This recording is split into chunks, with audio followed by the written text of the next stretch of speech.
Tout autre chose à présent. Elles avaient presque disparu de nos paysages. Les races d'antan font leur grand retour depuis une vingtaine d'années grâce à la mobilisation de quelques passionnés amoureux de la nature et du patrimoine.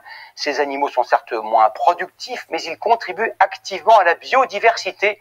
Certains, vous allez le voir, ont fière allure. C'est le grand format de ce 20h et il est au grand air. Il nous vient du Pays Basque. Il est signé Victoria David, Erwan Brem et Nicolas Forestier. Au milieu de la montagne embrumée, les brebis de Jean-Bernard s'impatientent. 400 têtes d'une race aujourd'hui menacée, la brebis à tête noire. On va avoir une tête noire, des pattes noires. Et puis l'autre particularité, c'est qu'elle est cornue. En 20 ans, le nombre de têtes noires a presque été divisé par 2.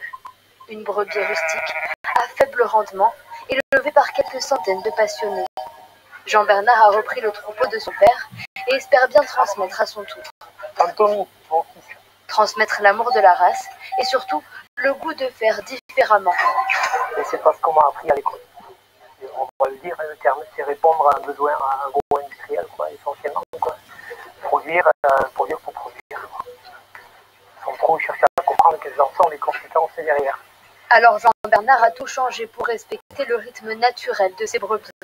Désormais, elles mettent bas au début de l'année et donnent du lait pendant l'été. C'est un fromage qui a été fabriqué le 11 juin. Un fromage d'estive recherché par de nombreux chefs étoilés, le fruit de longues années de travail. Derrière, ça paye parce qu'il y a un super produit et c'est ça qui me motive à le faire. Quoi. Et à travailler avec soin.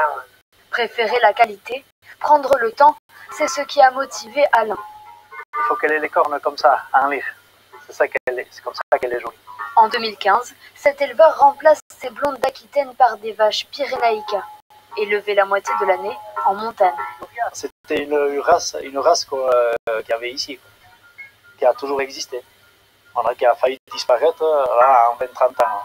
Dans les années 70, elle est détrônée par la blonde d'Aquitaine, plus productive. Aujourd'hui, grâce à une dizaine d'éleveurs, le nombre de Pyrénaïca augmente. Sa viande commence à se faire un nom. C'est une viande différente, une viande de qualité qui est persillée par les bouchers, les restaurateurs en sont contents. À quelques kilomètres de là, Johanna en est encore à ses débuts. Elle est née en janvier.